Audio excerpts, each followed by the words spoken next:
हिंदू धर्म के महाकाव्य महाभारत के अनुसार भीम या भीमसेन नाम भीम या भीमसेन पांडवों में दूसरे स्थान पर थे। वे पवन देव के वरदान स्वरूप कुंती से उत्पन्न हुए थे, लेकिन अन्य पांडवों के विपरीत भीम की प्रशंसा पांडु द्वारा की गई। सभी पांडवों में वे सर्वाधिक बलशाली और श्रेष्ठ कदकाठी के थे।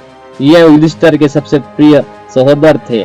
भीमसेन का पौराणिक कथाओं में, पुराने काव्यों में वर्णन है कि भीमसेन जैसा कोई गदाधारी भीमसेन के समान नहीं है, और वैसा कोई भी जो गज की सवारी करने में इतना योग्य और बल में तो वे 10,000 हाथियों के समान है। युद्ध कला में पारंगत और सक्रिय, जिन्हें यदि क्रोध दिलाया जाए तो वो कई धृतराष्ट्रों को समाप्त कर सकते हैं। सदैव रोषरत और बलवान युद्ध में तो स्वयं इंद्र भी उन्हें परास्त नहीं कर सकते। वनवास काल में इन्होंने अनेक राक्षसों का वध किया, जिन्हें बकासुर, हिडम्ब आदि प्रमुख है। अज्ञातवास में विराट नरेश के साले कीचक का वध करके द्रौपदी की रक्षा की। यह गदा युद्ध में बहुत प्रवीण थे। द्रोणाचार्य और बलराम के शिष्य थे। युधिष्ठिर के राजसूय यज्ञ में राजाओं की कमी होने पर उन्होंने मगध के शासक जरासंध को परास्त करके अनेक राजाओं को मुक्त कराया। द्रौपदी के चीरहरण का बदला लेने के लिए उन्होंने दुशासन की छाती फाड़कर उसका रक्तपान किया। भीमसेन काम्यक वन नामक आसुरी वन के राजा थे। महाआसुरी वन का पूर्व राजा हिडम्बासुर राक्षस था। भीमसेन का अन्य नाम थे भीमसेन, वृकोदर, जरासंध जीत, कीचक जीत, हिडम्ब जीत, पवन पुत्र, बजरंग भ्राता आदि। और उनका जन्म स्थान हस्तिनापुर था। उनका मुख्य शस्त्र गदा था। राजवंश उनका कुरुवंश था। उनके जीवन साथी जो थे द्रौपदी, हिडम्बा और बलंधरा। संतान उनकी थी घटोत्कच, सुतोषम और सवर्ग। इस प्रकार महाभारत के युद्ध में भीमसेन ने सारे कौरव भाइयों का वध किया, और इनके द्वारा दुर्योधन के वध के साथ ही महाभारत का अंत हुआ। 10 हाथियों, 1000 हाथियों के बल का आने का कारण यह था कि जब सभी पांडव हस्तिनापुर आ गए तो एक दिन दुर्योधन ने जल क्रीड़ा का आयोजन किया और भोजन का भी प्रबंध किया। भीम जब सरोवर से बाहर आकर भोजन की मांग करने लगे तो दुर्योधन ने भीम के भोजन में कालकूट विष मिला दिया।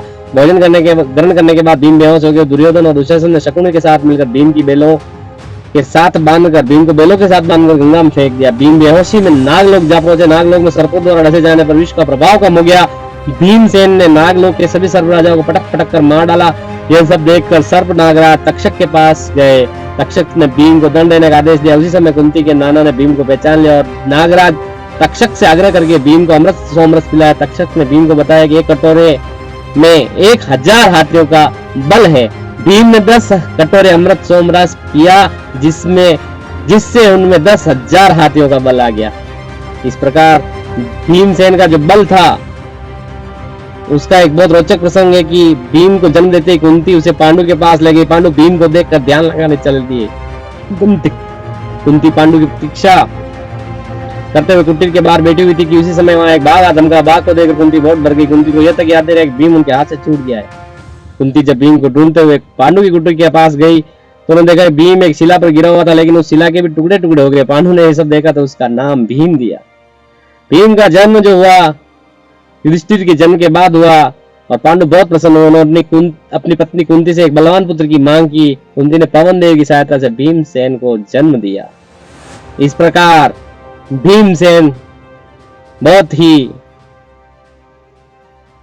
एक महान योद्धा महाभारत के हुए। उनका बल, उनकी बहादुरी और उनकी शौर्यता के प्रसंग हमें सुनने को मिलते हैं। जय सिया राम, जय ठाकुर जी। सत्य सनातन संस्कृति से जुड़ने के लिए चैनल को सब्सक्राइब करें, लाइक शेयर कमेंट करें। धन्यवाद। जय सिया राम।